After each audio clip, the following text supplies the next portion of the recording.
Fala galera, tudo bem? Aqui é o Ruivo falando com vocês, beleza? Bom dia, boa tarde, boa noite. Não sei que horas que você vai assistir esse vídeo, tá bom? Hoje vamos bater um papo sobre o Império Romano. Lembrando que nas últimas aulas a gente tem falado da construção de Roma, né? Especialmente do período republicano.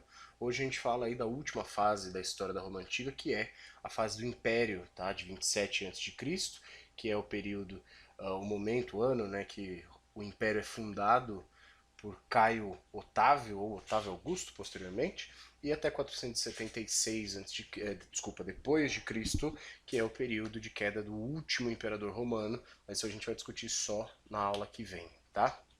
Muito bem. Então, para ilustrar essa nossa aula, a gente tem uma imagem de Roma no período do Império, né, uma imagem bem interessante, uma pintura, né, que permite que a gente perceba aí, um momento esplendoroso de Roma.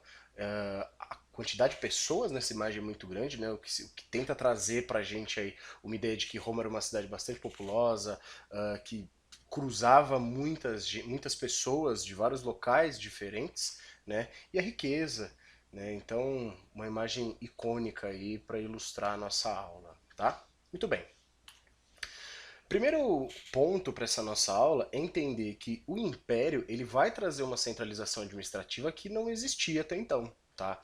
Então há uma concentração de poderes muito grande nas mãos do imperador, inclusive essa concepção de império que a gente tem hoje, né, e de imperador ou de algo imperativo vem justamente desse período de construção do Império Romano, essa concentração das atribuições religiosas, das atribuições do exército, das funções legislativa e judiciária. Então era o imperador quem fazia as leis, quem definia questões de justiça, as finanças comandadas pelo imperador e a política externa, portanto, a forma como Roma se relacionava com as outras regiões. Tudo isso, portanto, ficava a critério do imperador, tá?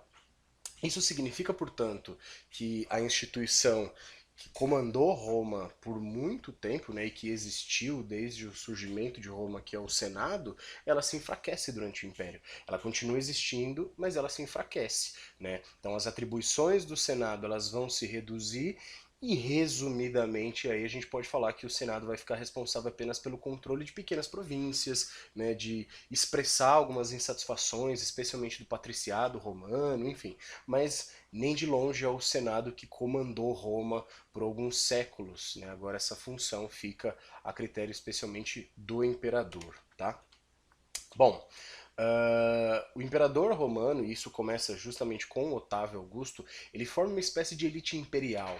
Ele vai selecionar pessoas de sua confiança de várias regiões do império para que conseguissem auxiliá-lo na administração. Isso foi uma estratégia muito interessante porque ele conseguia, né, a figura imperial, portanto, a partir daí, ela conseguia a confiança, a lealdade de figuras de regiões diferentes. Consequentemente, a lealdade desses locais, dos seus locais de origem. Isso garantiu um controle maior de Roma, do Império, né, nas mãos do imperador. E aí o que é interessante, por muito tempo se discutiu em Roma o que é ser romano, né? E aí por muito tempo houve uma briga, porque a cidadania romana não era expandida para as pessoas de outros locais, de outros domínios romanos, somente para quem nascia na cidade de Roma. E agora, ser romano não depende mais do local de nascimento, se você nasceu na cidade de Roma ou não, mas sim da sua importância diante do imperador. Se você é parte de uma região dominada pelo Império Romano, você não precisa ter nascido em Roma, desde que o imperador, de alguma forma, entenda que você é importante para a construção dessa elite imperial, tá? Então a gente tem uma mudança de concepção bastante relevante para a gente aqui. Bom, o imperador ele vai utilizar o exército como uma ferramenta de controle muito grande. Então o exército romano, né, ele cresce durante o período do Império, né, e fica aí nas mãos do imperador. Então Otávio Augusto, por exemplo, vai estabelecer a partir do seu domínio no século I a.C. mais de 300 mil soldados nas fronteiras do império, como uma forma de impedir, por exemplo, invasões de povos estrangeiros, mas isso também para garantir a construção de uma instituição poderosa, que era o exército, que garantia o seu poder, inclusive.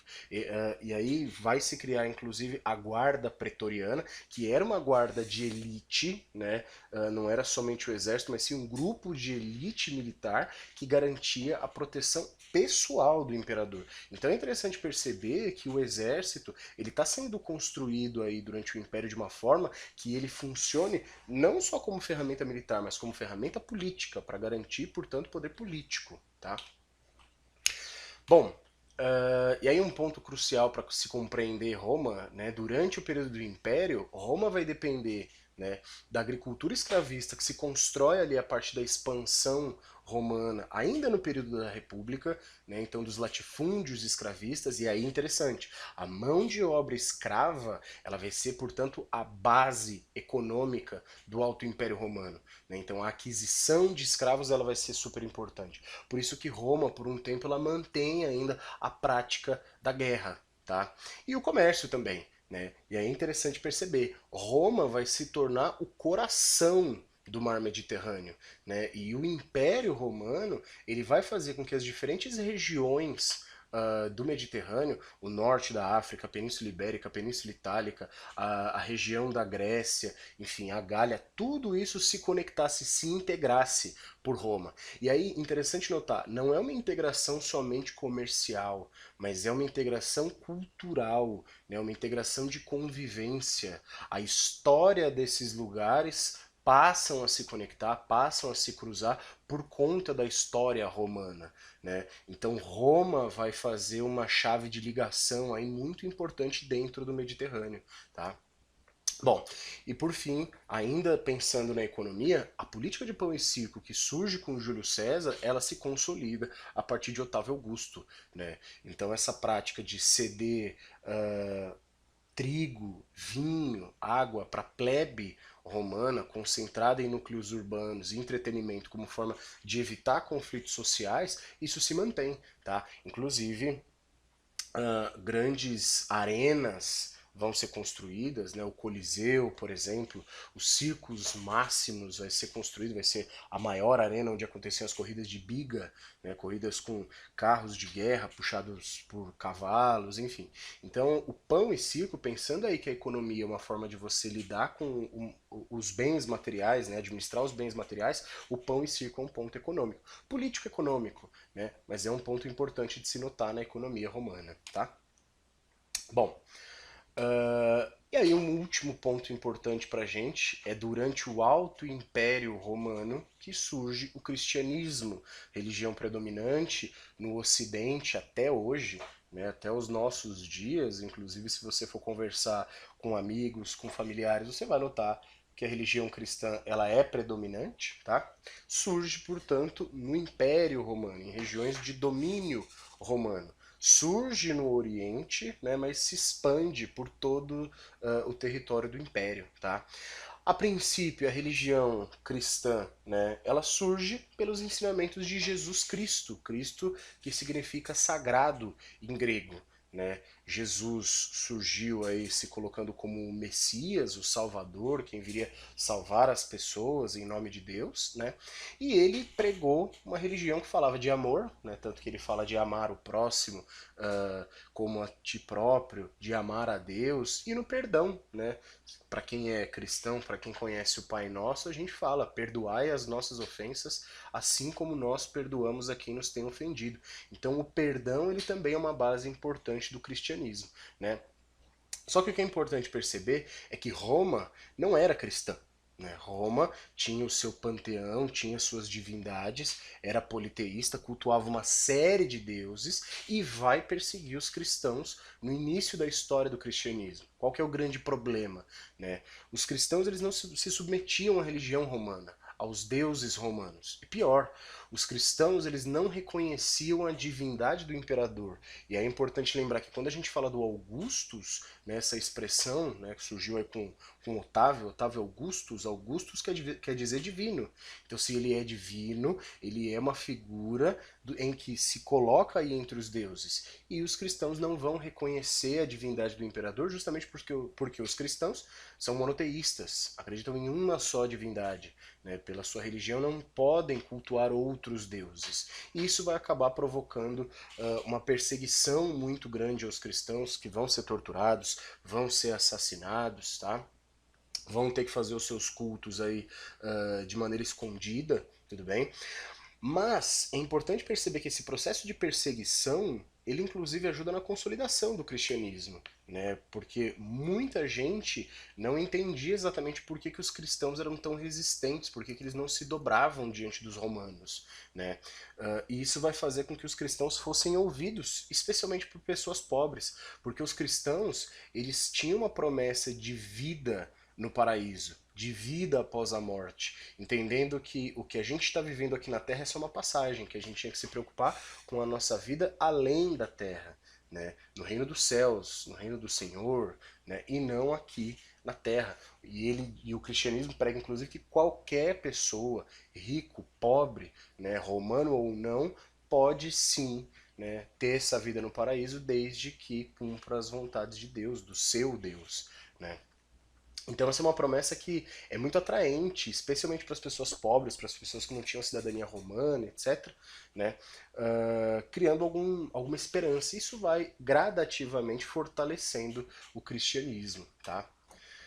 Aí tem um mapa para vocês mostrando a expansão do cristianismo, tá bom? Esse mapa ele é interessante porque a gente percebe que as viagens do Paulo, né, Paulo de Tarso, essas viagens vão ser fundamentais para levar o cristianismo para diferentes regiões, inclusive do Império. Tá? Para a Bretanha, para a Península Ibérica, para o norte da África, para a Península Itálica. Então, todas as regiões do Império, elas acabaram tendo contato com o cristianismo e o cristianismo conseguiu adeptos. Tudo bem, claro que ainda nessa fase que a gente está estudando de Alto Império não é a religião oficial, mas é um momento importante aí de crescimento, de estruturação do cristianismo, tá bom? Muito bem. Vamos fazer um exercício, tá? O exercício da aula 14, para quem quiser acompanhar pela apostila, está aí na página 342, tá? Vamos ler o enunciado. Sob o Império Romano, a palavra república nunca cessará de ser pronunciada. O imperador estava a serviço da república. Ele não reinava para sua própria glória à maneira de um rei, mas para a glória dos romanos. Texto do Paul Vine, tá? Item A. Na história romana, o regime imperial sucedeu à república. Na república, o poder estava concentrado em que órgão? Vamos lembrar, né? Então, na República, comentei até no começo do nosso vídeo, quem controlava Roma era o Senado. Então, você pode responder aí que o órgão que concentrava os poderes na República era o Senado. B. Quais eram os elementos de sustentação do imperador? Muito bem. O imperador ele vai se sustentar especialmente através de duas coisas. Primeiro, as riquezas de Roma, né, riquezas materiais através das conquistas. E segundo, o mais importante, através do exército romano. Então, o exército romano vai ser a grande estrutura, o grande pilar de poder do imperador. Tá? Então, é através deles que o imperador se sustenta. Item C. Explique o seguinte trecho. Sob o Império Romano, a palavra república nunca cessará de ser pronunciada. Bom, o finalzinho do texto, ele diz pra gente o seguinte. Ele não reinava para sua própria glória, à maneira de um rei, como seria numa monarquia, mas para a glória dos romanos. Então vamos lembrar que república, né, dividindo aí res pública, significa coisa pública. Então, de uma forma ou de outra, se o rei está governando para a glória dos romanos, ele está governando para a glória do povo, do que é público, do que pertence, portanto, ao povo. De uma forma ou de outra, ainda pensando aí no conceito de república, por mais que ela, enquanto estrutura política, não exista mais, né? Fora que uma série de vestígios da república ainda existem. O mais evidente é o Senado, né, que permanece existindo aí durante o período imperial. tá bom? Muito bem, acompanhem as aulas, façam a tarefa, tá? Acompanhem aí os materiais que vão ser deixados de forma complementar para vocês e bons estudos. Beijo, até mais.